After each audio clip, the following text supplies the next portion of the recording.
What is up? It's your boy, Mr. D. Culiante. We are back at it again, man. Hope y'all have been having a great, and I mean an amazing year so far. Welcome, Planet Earth. It's your boy, Mr. D. Culiante. Two introductions in one. And I got my player finder. Hilarious Darius. What's up, sir? How you doing, sir? Why did you just say planet Earth? I just want Earth to feel loved because we're talking to them in this podcast. Huh, okay. Okay.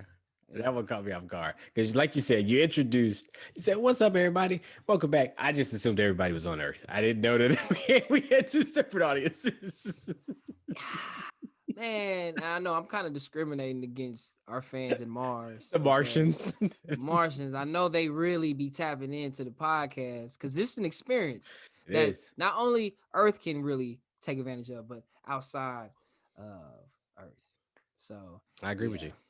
Yeah. So let me kind of rephrase that. This podcast is not just for Earth, it's for everybody in the solar system. Now, if you're outside Mm. the solar system, you need to come a little closer, man. But you know what I'm saying? It's for everybody in the solar system holding it down. Jupiter, Mars, Venus. Is Pluto still a planet? I don't We think still it's a count planet at Pluto? this point. I don't think it's a planet at Okay. this point. Because yeah. Okay. So yeah, everybody in the solar system, what it do, baby? We here. How you doing, sir? How you doing? Bro, I'm doing pretty good today, man. Drinking my water. I bought some $7 toothpaste Whoa. and it has just been an experience. Like I feel much like when you brush your teeth with $7 toothpaste, you don't need deodorant because your breath smells so good. I, And I would disagree with that.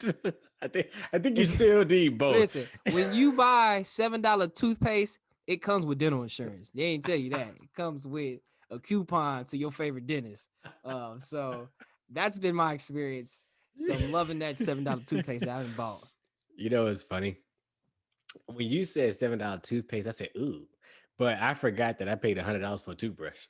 So I was like, I got $100 toothbrush, but I wouldn't pay $7 for toothpaste. But that's interesting. Is it just regular toothpaste you get at the store, or did you go somewhere special for it? I went to HEB. I went to the store and got it. But it has, man, that's hard for me to. I don't want y'all to quote me. I can't really remember everything that it has built into the toothpaste, but um all I can tell you is about my experience with it. And definitely since brushing my teeth with that $7 toothpaste, You I'm haven't getting wore deodorant. I Is haven't what? wore deodorant. I'm getting smiles from random people. And I've also been having a lot of good luck. I don't know. Just with that $7 toothpaste. So yeah.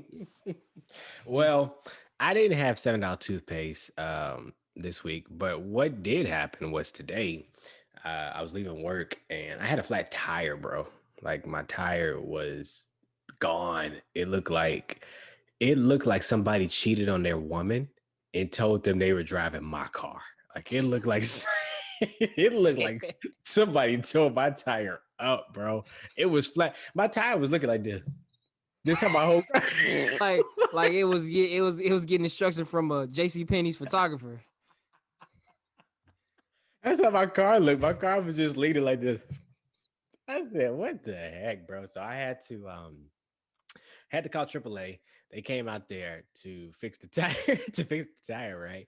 And um, I had to call either AAA or like State Farm, one of them, back in the summertime because my car had overheated, and I had to get a tow truck, and it took hours to get this tow truck. So I was just hoping that um this tired thing didn't take that long because we were scheduled to do the podcast tonight, and I just really didn't want to be bothered with it. Well, the dude showed up relatively quickly, and I don't know what he was like ethnically or like culturally. I'm gonna say maybe like Armenian. I don't know, but he definitely looked like Middle Eastern. But that dude was super efficient. He came in, switched my tire, and he shows me my tire, bro. And it's this giant gash at the bottom of my tire. And he goes, bad tire, tire bad. We cannot fix. He goes, you need a new tire. And I was like, all right, bro, I'll get a new tire. But it reminded me of those early days when me and you had had cars that like were just rough cars. I mean, they were first cars, they were older cars, they required a lot of work. It just reminded me of that time. And I remember back in those days, we used to call our cars the Bugatti and the Lambo. You remember that? I do. I do. That 1998 Toyota Corolla Lambo. That's what it was. And I had Lambo. a Mazda Bugatti. So it just reminded me of those days, man. I just started reminiscing on that time because it was a bit of a simpler time in our lives, but you don't understand that you're in the good old days like until you're not, if that makes sense. And I know this is even an extension of good old days, but just in terms of cars, as I was sitting there waiting for 30, 45 minutes for the guy to tell me my tire was terrible, I just started reflecting on that. And just wanted to mention it to you, like if you, what you remember about those Yeah, days. I definitely remember um going on dates with my 1998 Toyota Lambo. Uh, one thing I can say is that my door handles were brittle. Um, like, I mean, my door handles lacked calcium. My door handles was lactose intolerant, so they were just brittle. So they would break so easily.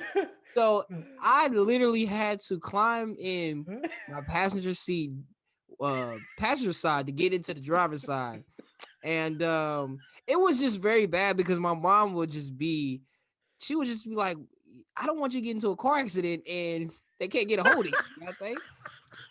And I'm like, Mom, I'm a man. I'm a man. I got this. I can fix this. She's like, No, you're riding in a trap. You're riding in a death trap.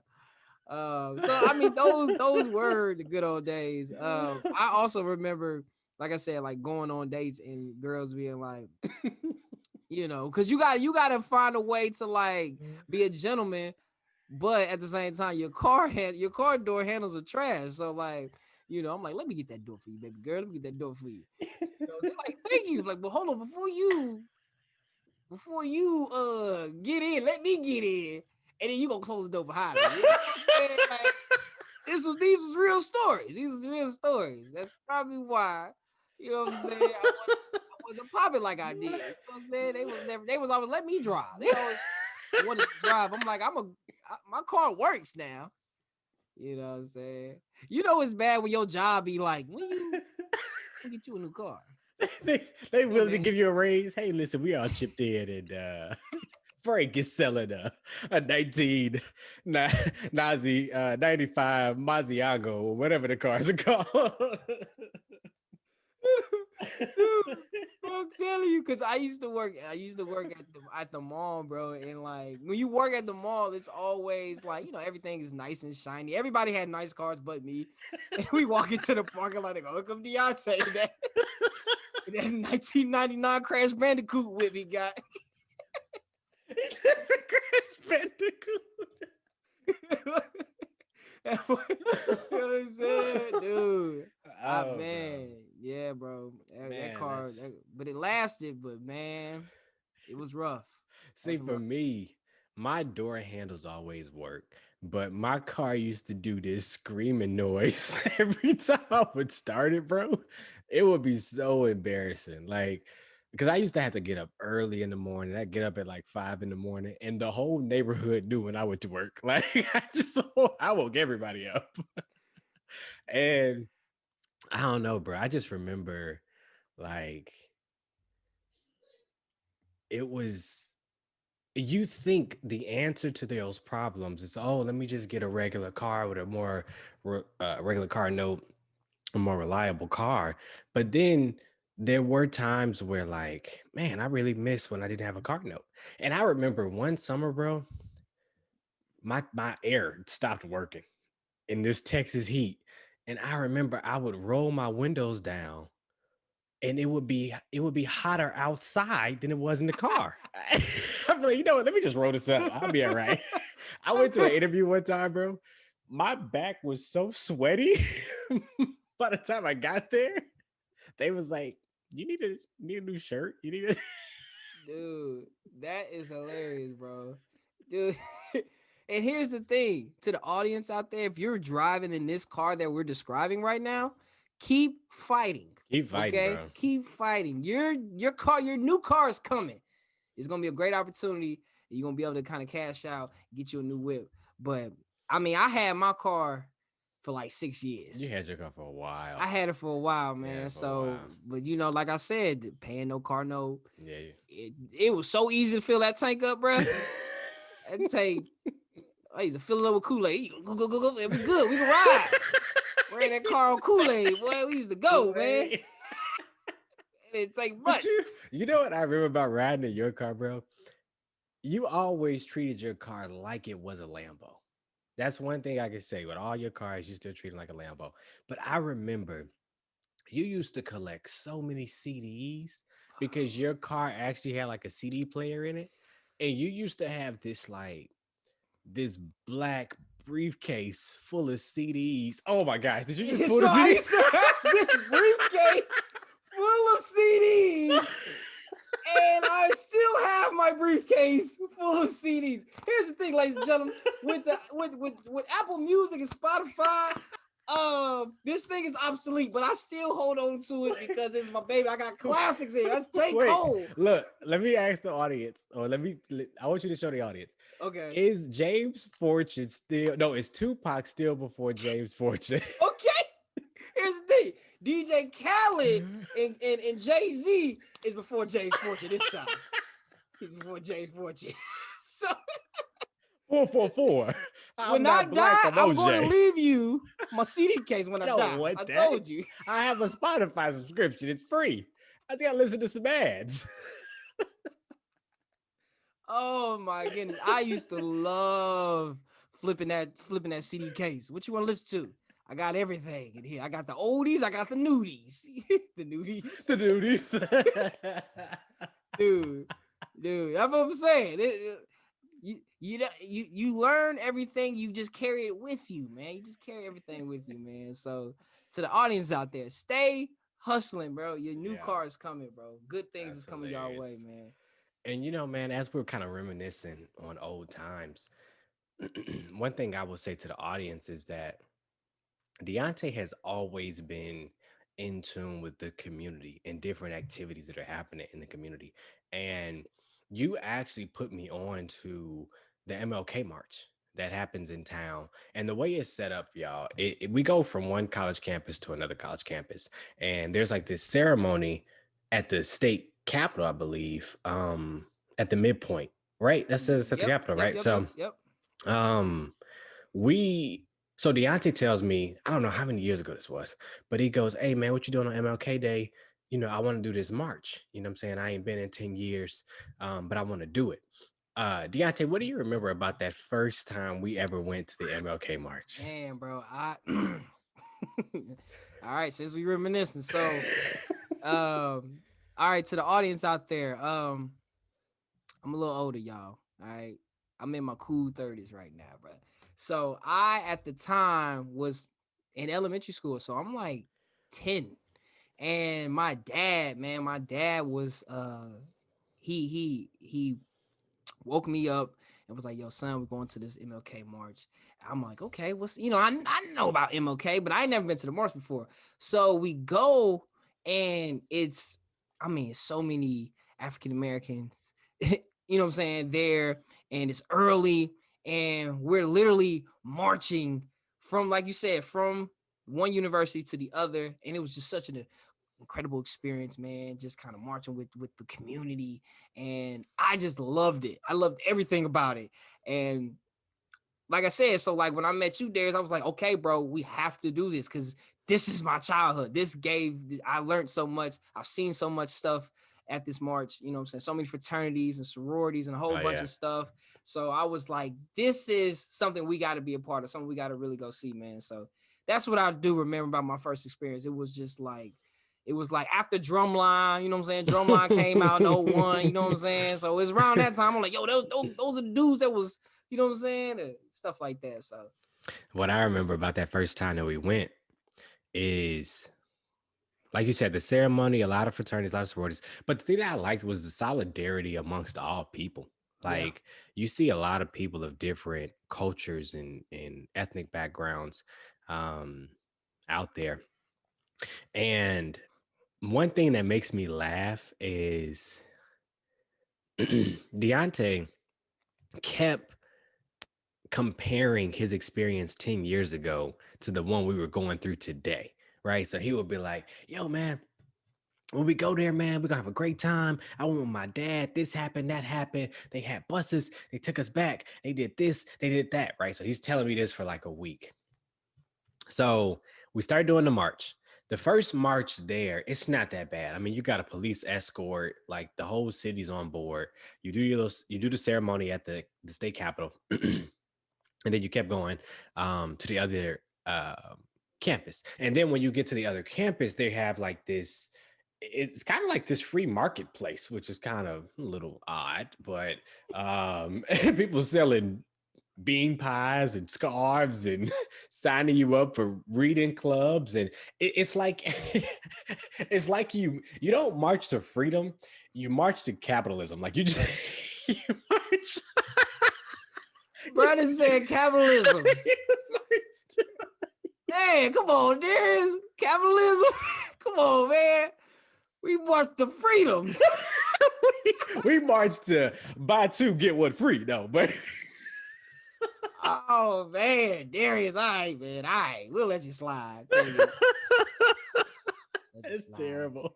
But no, there's like this little marketplace at the end of the march, and it's community. It's a lot of it's like a kind of carnival kind of feel to it.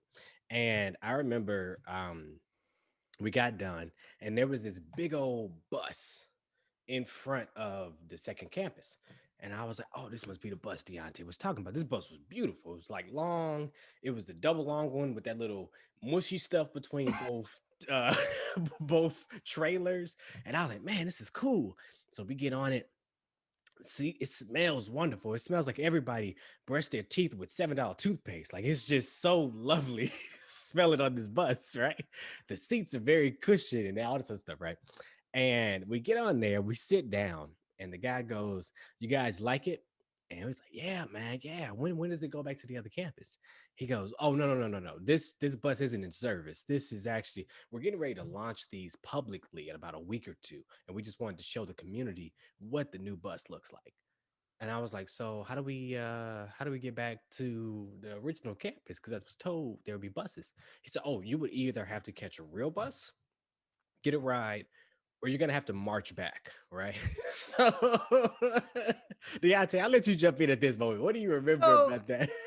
yeah. So, like Darius said, man. So we marched to the second campus, and I mean, it's live. We actually had Houston Tillotson, man. So it's a lot of fly honeys in the building. We ain't gonna lie. And but we having a good time, man, and just fellowship and meeting people, seeing familiar faces. But like I said, like the march starts so early, so about 1 o'clock, maybe 12 o'clock. You like I'm hungry. You know what I'm saying? Me and Darius kind of was like, yo, it's time to go get some food. Let's get up out of here. Had a great time. So we leaving the campus, but like you said, man, ain't no rides. Ain't no rides. Ain't And no it's police like escort. ain't no police escorts. And it seemed like everybody who marched there had rides back to their cars. Like they knew somebody who knew somebody to give them a ride. I was like, how come the people we marched with ain't nobody marching with us back to the original spot? So me and Darius literally had to like march for freedom by ourselves all the way back to the campus, the first original campus, and we was tired. Bro, Like, I was like, yo, but it gave you context because, I'm definitely grateful for what everybody in the civil rights movement did and what everybody who actually marched and had their lives literally on the line. And yeah, we're kind of like joking and having fun with it. But when you really realize like how far we really had to march, it was like, okay, this seems a bit extreme. But in the grand scheme of things, we didn't march that far. Like it no. wasn't that long. It was just inconvenient. You know what I mean?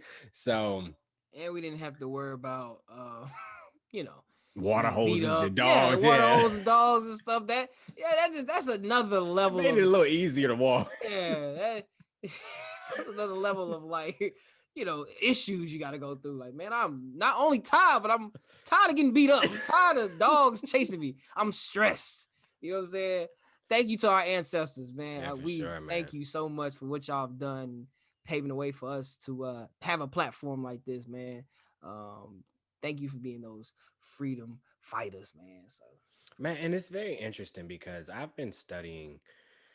This is actually before MLK Day, but it's just kind of very convenient with the timing. But I've been studying the 60s all the way up until about 99. So I've been studying that 39-year period and all the different movements and all the presidents and the political um, agendas and all that other stuff, man. It's very fascinating stuff. Kind of frustrating too in some areas when you kind of learn some different things. But um, this kind of brings me to the next topic that I want to talk about. So I was in the store this week and I was getting some we had a lot of birthdays this week. So I was tasked with getting ice cream. And I was getting some ice cream. And I saw that Colin Kaepernick has his own ice cream, right? And when I saw it, it threw me off a little bit because it's like this Ben and Jerry ice cream. And I just knew without looking at the title, I was like, I know this is gonna have some goofy name. I know it's gonna combine social issues with flavors. Like I knew it was gonna say something like chocolate change or like or like butterscotch brutality or something along those lines. Like I just knew it was gonna say something like that, right? But it was called what are your thoughts on that? no. Butterscotch brutality, bro. Whoa, that's funny, bro. I'm trying to hold it back. I'm trying to let you tell your story. That's hilarious. Social change with flavors. I wish I could answer that. That's a funny. If y'all in the audience, drop a comment and add to like a social change in a flavor. Combine that for us, bro, because that's hilarious. Police and pecans or something like that. Like I've been thinking about these all day. He's good, police and pecan. That's funny, bro. So I was thinking about that, right? And I was right because the flavor of it is called Change the World, but world is spelled WHIRLED. It's like yeah, like you Swirl? like no world. So WHIRLED. So similar to swirl, but it's like what was the flavors of the ice cream? oh my gosh, bro. What's very funny, ironic, is it's like this vegan ice cream. You might actually be able to eat it on this diet that you're on. But what's very funny is it says non-dairy, which I found funny because Kaepernick is half white, half black. So the fact it doesn't have dairy, I was like, okay, y'all gotta give this a little bit more thought, y'all.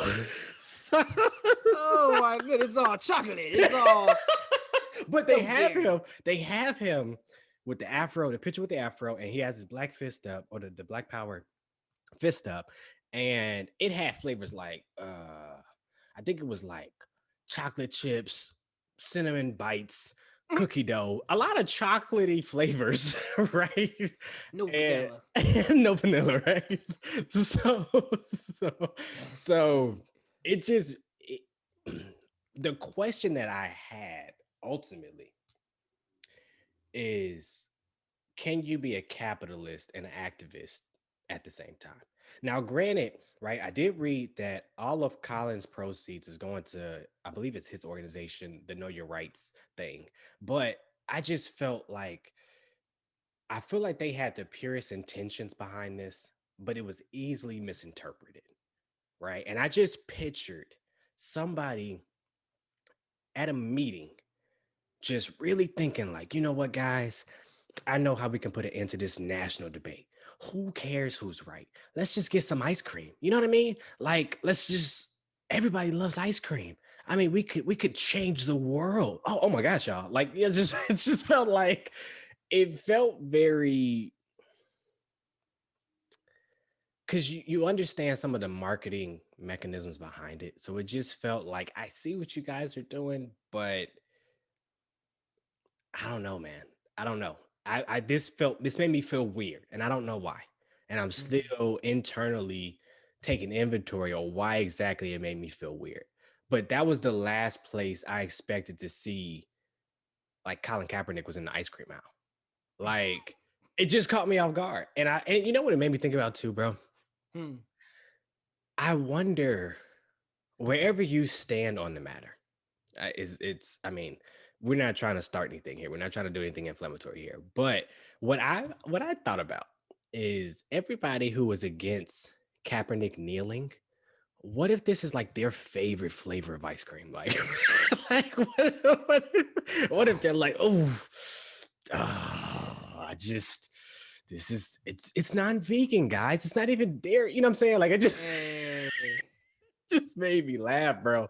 So I've been mentally having a field day with that particular. maybe that's what they was thinking. Like, maybe let's create something that is appealing to everybody, especially like the health conscious, especially people who have money and that can be like, you know what, I can choose what I want. I only eat vegan ice cream. You know what I'm saying? Maybe the right side of the spectrum, and maybe they try to target them in a way, I in don't know. a like a conscious way. I don't Uh, know. It felt weird, and I'm still like a interpreting laugh it. in the face in a sense, like ha. Well, now I just think when you study activism, right? Yeah, A lot of them don't make a lot of money. And I don't know if that's just a byproduct of choosing activism as your like life's work. yeah. And I think with that particular first of all, that conversation was hijacked. You know what I'm saying? Like the conversation Mm, was hijacked. So it just feels like I'm suspicious of are all of their intentions being hijacked, right? Because, like I said, all of Colin's proceeds are going to his movement, the Know Your Rights thing.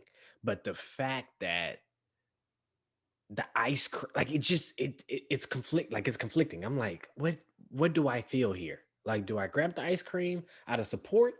Do I grab the ice cream because I'm vegan? You know what I'm saying? So it's yeah, like yeah. it just felt weird. It felt weird. Um, Wow.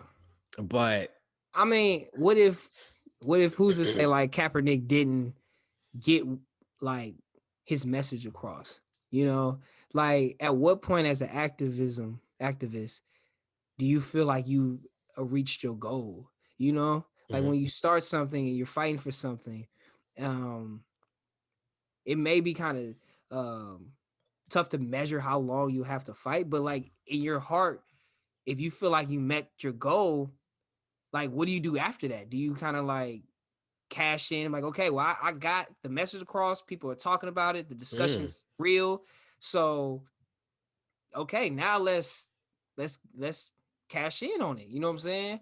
Because in this society, that just makes sense. If you that's build interesting. a brand, you sell it. Like I got my message across. People are talking about it. Now I'm gonna sell it. And like you said, his intentions are real. He's giving to his charity, so he's still benefiting the cause. You know what I'm saying? So is Mhm. it a loss that he has ice cream? Did he really sell out? Well, and I don't think it's necessarily this idea of being a sellout, but I think the answer to the question of with activism, like what's the end game? I feel like policy change Mm, and enforcing those policy changes are the end game. I don't think starting a conversation about it is the end game. I mean, we start conversations with our platform, but that's not necessarily it. That may be the beginning of it, but the ultimate mission is to change through policies and laws, hopefully behavior. You know what I'm saying? And to enforce whatever the case may be. Now, I do think Kaepernick got drawn into something a little bit bigger than himself. I don't think he necessarily anticipated um, exactly how big this thing has become, but I Yeah. definitely feel like he's a part of the culture and pop culture. But I think because the argument is so divisive, it gets lost in the sauce. Like even if I'm sure with us even mentioning this on the show, it's going to may cause some goofy stuff in the comments Yeah. and stuff like that. But our intentions for even talking about this aren't that. And that's the thing. Is like I feel like a lot of movements are easily hijacked. And that part, and I don't know if it's because everybody has a platform, everybody can put a hashtag, everybody can attack Yeah. anybody on online. I don't know if that's what leads to it, but um it's very interesting. And like I said, I don't necessarily feel like he's sold out per se.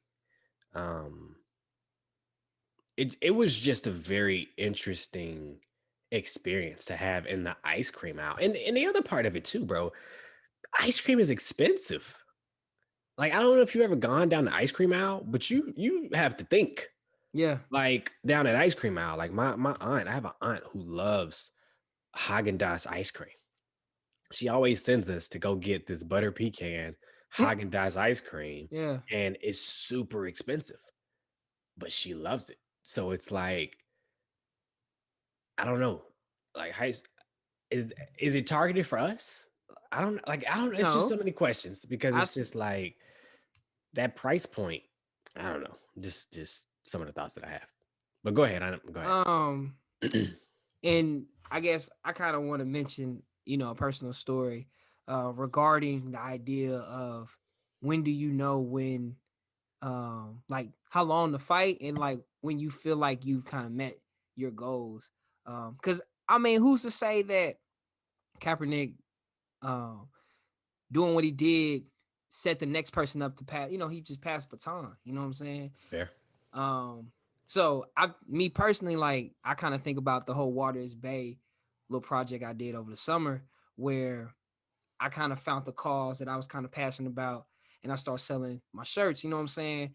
So I'm sure like the narrative was kind of like, oh, is he really doing it for the charity? You know what I'm saying? Like what is his intentions and stuff like that. But for me, I was like, I'm going, you know what I'm saying? We talked about this off, you know what I'm saying, one on one where we both kind of agree, like, yo, let's split everything halfway. Hmm. And for me, like I was doing the shirts, and then it got to a point where I saw that the city of Flint, Michigan, got like a grant for $600 million. You Hmm. know what I'm saying? And when I saw that, for me, I was like, that is a sign for me that okay, I feel like my work, my little initiative served its purpose. Okay. And you know what I'm saying? Like I'm good. You know what I'm saying? I felt good. I didn't sell all my shirts, but I still felt good with um what I did. And then to see that happened on their end, I'm like, yo, that's all that mattered to me. You know what I'm saying? And so like now moving forward, I'm like, yo, if I do this again, I want to do I want to do it with another charity and stuff like that. So I want to reach different people. And like so not only maybe sell shirts, maybe do something else, maybe you know what I'm saying, maybe some keychains or something so I can reach different people. You know what I'm saying? Maybe with a local charity or something like that. But I Hmm. don't know. I kind of think that's really on a smaller level, but I'm kind of thinking about like that idea of like I saw my goals met. You know what I'm saying? So who's Hmm. to say like maybe Kaepernick saw some change, within the NFL or within society and stuff like that, and in his heart felt like that's all I needed to do. Interesting. You know? So okay, that's fair because you're saying that like maybe some people's purpose are just to get something started. I mean, because even MLK didn't see 100% the fruits of his labor. Yeah. You know what I'm saying? He says in one of his famous speeches that, I've seen the mountaintop and I won't be able to go there with you and stuff like that. Mm-hmm. So that's fair. Um, you have some people who will be able to start the movement, but may not see it all the way through. Um, okay, I'll take that. I'll take that. That was good. That was a good point. Dancing on that side. But I mean, ultimately, what it made me think about though is just that capitalism and activism thing because I do believe you can do both.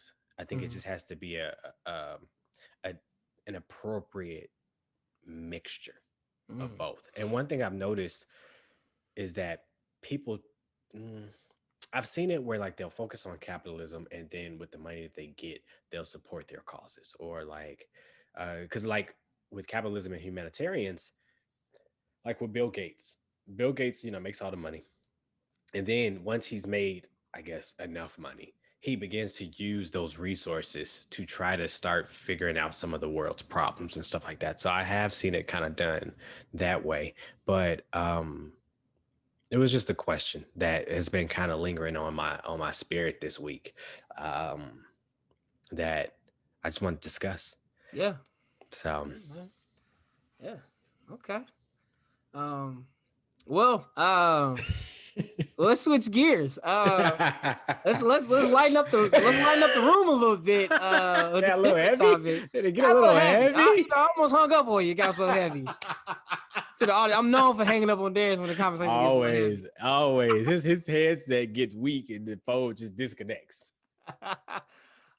So check this out, bro. It's a funny story. So I'm at work, man. Mhm. I'm at work, and we have control over the music that's played. So we're playing country music. Now, when we play country music, you know what I'm saying? I ain't gonna lie. Some country music's got that bop to it. I be bopping a little bit, but most of the time I kind of tune it out just because it's a little bit slow for me. You know what I'm saying? They get to kind of talking a little bit slow, and I kind of tune out. So I'm at work, and one of my coworkers is like, "Yo, this song right here, man, it really used to get to me as a child. Like in the song, the guy talks about his breakup, right? And during the breakup, his girl got pregnant. And after the girl got pregnant, the kid eventually dies. And then when the kid dies, the dog runs away. And when the dog runs away, I can go on and on, but that was the length of the story. I'm like, wow. And she was like, yeah, like it's all in this song. And I used to listen to this song as like a 9-year-old. I was like, wow, first of all, that is very sad. This is a very sad song. But I'm impressed that you're able to, at 9 years old, decode that entire song. Then I was like, me being a hip hop fan, I'm like, yo, I need to look up this music video. Is there a music video to this? She was like, no, there's not a music video to this. I was like, so you got all this from just the song itself? You just listened to the lyrics and heard everything? She was like, yeah. And I was like, yo, these country artists are telling stories out here. These are soap operas in a song. This is Steven Spielberg behind the mic. So, it's like I'm impressed that these country artists are able to captivate the audience with such a detailed story In 3 minutes. in 3 minutes with no music video. I'm like, this could never happen to hip hop. Drake needs a music video. That's the only way Kendrick he Lamar doesn't need. needs a music video. That's the only way that Drake doesn't need any new friends. It was in the music It video. was in the video. So it kind of had me laughing at just how genres and funny. music, their storytelling abilities. You know what I'm saying? Not saying that, hip hop can't tell good stories, but I mean, for us, I like the music video. So it's just I was just kind of laughing at that that story. And I don't know, when did you fall in love with hip hop? Oh, geez. Here we go. Before I get to that answer, let me tell you something about country that I learned. Yeah. I learned that country fans are so in love with country music. So I have a pretty black name, right? My name is Darius. So when I talk to black people, when I tell them my name is Darius, they probably got a cousin named Darius, or they know somebody named Darius. When I talk to white people and I say, my name is Darius, if they've never heard it before, you can hear they don't know how to spell it. They don't know like the name. But then I say, oh, like Darius Rucker. And as soon as I say Darius Rucker, he's this black country music star. They know, oh my gosh, Hootie and the Blowfish, can you sing like Darius Rucker? Can you do that? And it's just like by literally saying that country star's name, because his name matches mine. Now I have a connection with white people that I never had before. Not even through the music, but through the artist of the Mm. country music, which just kind of once again shows the power of that particular art form and that particular genre of music. But to answer your other question, when I first did you say when I what was the question? When did you fall in love with hip hop? Have I ever fell in love with hip hop? No, but what I will say, bro.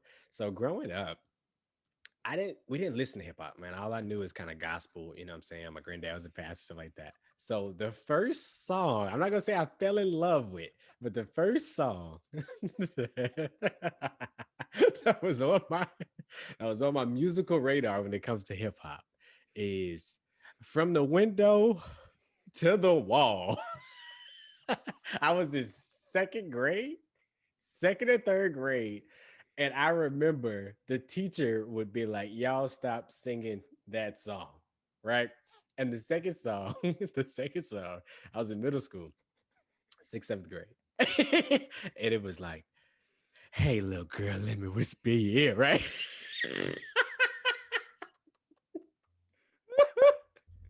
The Yin Yang Twins. Hey, how you doing, little mama? Let me whisper in your ear. I Boy. remember it got to the point where that song was so nasty that the teacher was like, everybody stop whispering. Stop whispering right now. You say your answer out loud. Don't talk to your teammates. Don't do nothing. Pray out loud. No whispering allowed in the school. And pull up your pants. From the window to the wall.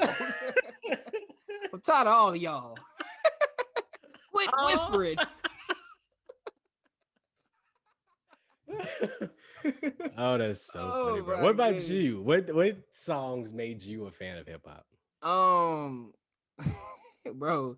So I think for me personally, bro, like I grew up. I think I started really loving hip hop back in like I said, 2001. Back when like Drumline came out Oh and my all these songs. goodness. You owe so much of your life to Nick Cannon. But it would have to be, I think, and I may embarrass myself real quick, but like Little Bow Wow. You just don't know the way you move so fast across the floor. Dude, I was such an undercover Bow Wow fan, bro. Like it was so like you couldn't just say you love Bow Wow. It was almost being like a Justin Bieber fan in 2010. Like you just couldn't just say it as Mm. a middle schooler. But like for me, um, I bought the music. I had posters on the wall. And I just had this connection. I'm like, bro, like, first of all, Bow Wow is from Ohio. My people is from Oh my Ohio. goodness. Yeah. Bingo, right? He has braids. I'm gonna grow braids. Bingo. And I seen him perform in 2002. Went to his concert and it was bananas. Like it was B2K, it was Lil Bow Wow, you know what I'm saying? He got to sing it all the classics. I'm like, oh, it's going down. So he was definitely like one of those dudes. I'm like, yeah, I can see myself in him. You know what I'm saying? So it was definitely Lil Bow Wow Okay. had him. It was Nelly. Country Definitely, grammar. man. Country Grammar Nelly, man. Them Air Mm. Force Ones, you know what I'm saying? Dilemma. They gonna play Dilemma at my wedding, bro. They gonna play no matter what I do. They gonna play that at my wedding, dog. No cap, bro. So, so definitely Nelly, man. And the Hot Boys. Oh my Here's the goodness. thing. Yeah. Here's the thing with Okay. the Hot Boys. I I probably shouldn't have been listening to their music. At all. You 'Cause think? I didn't necessarily know what was being said, but I knew what was being said. I knew it was cool to listen to them. So like I used to go to Hastings. That was a CD store. Hint all my CDs I showed y'all earlier. I had a way bigger collection back in the day. So I used to talk to my mom, like, yo, mom, I really love this song right here, man. Can I get this CD? And my mom was cool. She like, yo, all right, if you like it, I love it. Let's go get it. And I would be listening to Juvenile, G Cole, back that thing up. The custom version had that. I had Lil Wayne, all that custom music, man. And You know, I didn't repeat the cuss words, but you know, I just kept them in my back pocket just in case I got into a fist fight at school. I'm like, oh, Or a you rap think this is a battle. game? Or a rap battle. You think this is a game, huh? You think it's a game from the window to the wall, right? From the 9-9. From the 99 to the 2000s. You working with, yeah. Don't even get me started. Bling bling. That's what you're doing. Yeah, oh, I had to. Yeah, I was hip hop for real. Do rags out in public, big earrings, the jumpsuit, the velour jumpsuits. Oh yeah, I was Harlem shaking, sea walking. I was, yeah. I was bouncing my shoulders. Yeah, yo, I was all that. I had older cousins, so I was following they lingo. So yeah, hip hop was like a lifestyle. You know what I'm saying? That I saw, and I was like, yeah, I definitely about to wrap myself up in that. So, Well, it's interesting. I have a question for you before my question. So, my little sister is very well versed musically. Like she's very, I'll say she's very diverse in terms of what she listens to. And sometimes when I get in her car, I never know what I'm gonna hear. So like she was the first person that kind of exposed me to country. Once we moved down here, because I guess some of her classmates put her onto it. But she'll listen to a country song, and then after the country song, she always keeps her playlist on shuffle. So you never know what you'll get. You might get some James Fortune, you might get some Jay-Z, you never know, right? So she's playing this country music, and the country music song comes off. Next thing I hear is Mr. Collar Park. I said, Mr. Collar Park, is he still making music? What year is this? Colin, Mr. Colin Park, dude, taking me back, bro. Taking me back. So, but my question for you, man, with you being such a big hip hop fan, what are your thoughts on hip hop today? Dang man. This I think you got to pass the baton to the new generation, man.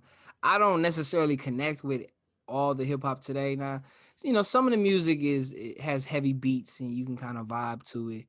But you know, it's funny, like just being older. Sometimes I'll be like, listen to some of these cats. I'm like, man, these cats is goddamn 25. You know what I'm saying? 23. 20 years old, talking about all this guns. How you talking about so many guns? You just out of high school. When did you have time to play on the basketball team and shoot people? When did you have time to do all this? I So shoot I jumpers think, at people. That's what I yeah, do. like dude, it's just one dude, man. I can't even think of his name, but Buddy probably like 18, 19, 20. One of around that age. And I have I have cousins that age. So I'm like, how you grew up with Snapchat and I know how you grew up. You grew up like my cousin. So I just, the credibility, I just don't necessarily believe. You know what I'm saying? I just don't believe the hype. Yeah, I fell in love so many times. How? How you fall in love and got it? You know, like, I just don't, they, no disrespect, but some of the cats are just a little misguided. But listen, some of that music be tight. I'm not discriminating against today's music at all. But I think for me, as I got older, the credibility. I'm like, I don't know, man. I just question everything. So you know, I stay for the most of the time, man. I listen to my favorite type of music. You know, Mm. I dip in with the new music, you know what I'm saying, the little babies and all that, but most of the time it's my playlist, man. So, what era is your playlist? I mean, like when you talk about your music, what's your preferred era of music? Ooh, man. Man, I think it's I don't know, bro. I think it's not so much like I mean, I like 90s. You know, I like early 2000s. You know what I'm saying? I like late thousands, 2000s, whatever, late thousands. I like the Kendrick Lamar's, the J. Cole's and all that, you know, the Drizzies and all that. Um, I think as I gotten older, man, just my palate changed a little bit. So now I listen to, you know, a lot of Christian hip hop. You know what I'm saying? Lecrae got some heat. You feel me? So I be jamming Lecrae, Andy Mineo, uh, along with all the J. Cole's and stuff like that. So I think it's just the palette kind of changed. I'm a little older, you know what I'm saying? So to answer your question, it kind of depends on how I'm feeling, the playlist vibe. I don't really go like genres like, oh, I'm gonna go back and listen to only 80s hip hop music. Even though I like LL Cool J, you know what I'm saying? And that's the thing, like sometimes I even go back to the LLs and the who else I be jamming? Like well, that's pretty much it from way back. Only LL. Oh yeah. Maybe Big Daddy Kane, little Big Daddy Kane, little Heavy D. You know what I'm saying? Notorious, stuff like that. It just depends on the vibe, man. But I like to kind of. Here's the thing. I like to kind of have my own style of music. You know, the Fabulous and all that, because like this new music, like you know what I'm saying. You know, like when I put people on my music, they're like, "Oh, this is different from what I'm used to. I never heard this song before." So I'm like, "Yeah, let me expose you to something, man." So, you know, it's interesting because I'm not a big music person. I've never really been a big music listener. It's so funny because people tease me because they say every time I get in your car, I'm hearing people talk. Like I listen to podcasts out loud. Like I listen, news podcast out loud. I love a good discussion. I love 90s conversations. What's the conversation with James Bowen and Giovanni?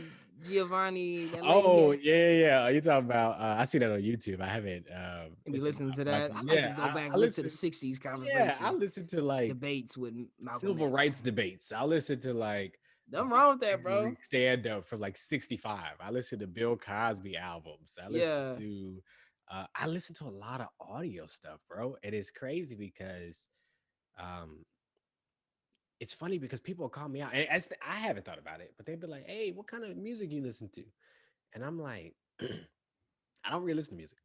And bro, I just sent you some music recently. When? That's how I know you don't listen to music. I sent you some music recently. It's like, yo, check this song out. You didn't even respond to it. So he's not telling no lies on his podcast. I sent you a conversation that you never responded to. Listen, you better. This guy. I sent you a debate. I wanted to get your thoughts on it. Like, Darius, we're not on the podcast. Come on, man. I'm like, Deontay, we're not in the club. What is going on? You're right. No, but I like that though. I like the mix between the two of us and stuff like that. But man, I do want to begin to wrap this episode up, and I wanted you to inform the audience on what you had to say about decision making and this idea of being confident in the decisions that you make. I would like to say that you have to make a lot of decisions every day. Every day is a decision has to be made, and you have to feel confident behind your decision making. And me personally, like that's something I struggle with. I ain't gonna say in the past, you know what I'm saying? Something I'm working on. And I just made it my point to kind of be more intentional with trying to solve that problem. So yeah, I had to I ain't gonna get too deep into my life, but like as of recently, there has been a lot of decision making I've had to do, and I've been influenced so much by my, you know what I'm saying, my peers and people close to me, and I've kind of taken their opinion over my own opinion, you know what I'm saying? And I found myself kind of like uneasy, just unsettled, you know what I'm saying? Like, and I don't like that, you know what I'm saying? So I decided to kind of like be more like whenever I have a thought, let me give you an example. So if I have a thought and I'm like, you know what, I'm gonna do this, and I do it, but then I may have another thought saying, dang, why did I do that? I kind of check myself and I say, you know what? No, we're not gonna think like that. You're gonna believe in what you did. You're gonna stick with it because you know who you are and you got this. You know what I'm saying? So I've been finding myself doing that a lot this week, and it's been so rewarding that I'm catching myself whenever I have those like backtracking thoughts. And I kind of compare it to me finding the white blood cells in my depression, me finding the antibodies to my my overthinking, you know what I'm saying? I kind of found the cure. to my kind of thinking process, man. And I just want like the audience to kind of know like you have to have confidence in yourself. But we know that already. But like even when you have those thoughts that is telling you you made the wrong decision, you have to speak against that and tell yourself that you are making the right decision. You have to trust that you're making the right decision. And that feeling's gonna come amongst, so you're gonna feel that feeling like, man, but I think as you continue to kind of challenge those thoughts and be intentional, you're gonna be all right. So that's something I've been doing, and I just think that is something I wanted to share with the audience, man. Just because with everything going on, man, your mental space plays a big role, man. Everybody's going through something right now, and you want to make sure that you're, what I'm saying, being polite to yourself, being nice to yourself. So that's something I've been doing, and I just want to let the audience know about that. It's awesome, man. I think, like you said, I think so many of us deal with second guessing ourselves, and so many of us deal with not feeling like we made the right choice. And to your point, I think just being more comfortable with the idea of like, I made the best choice that I could in the moment with the information that I had.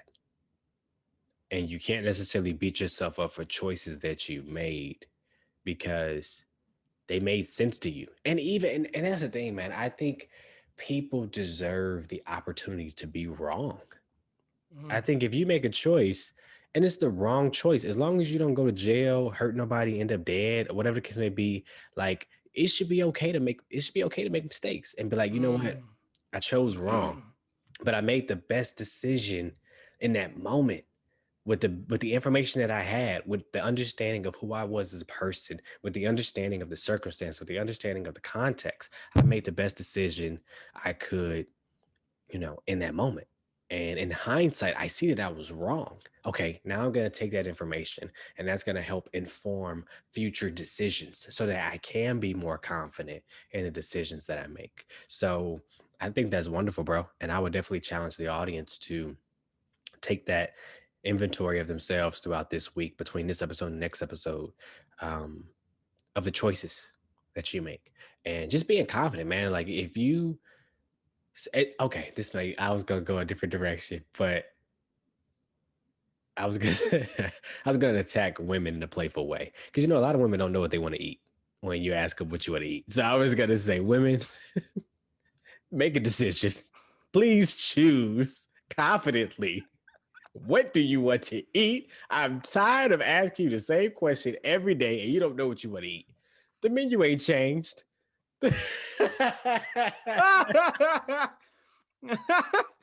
Hey, we love our women here. We love our women supporters.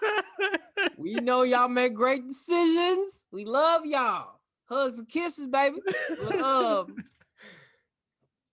Everybody can learn from what we saying, man. Yeah, take it with a grain of salt, man. But I think, yeah, I love that you said it's okay to be wrong. I love that because you learn from your decision. Mm-hmm. So I think just moving forward into that new week, like make those confident decisions. If you're wrong, like you said, if everything's okay, just learn from it. So just keep moving, man.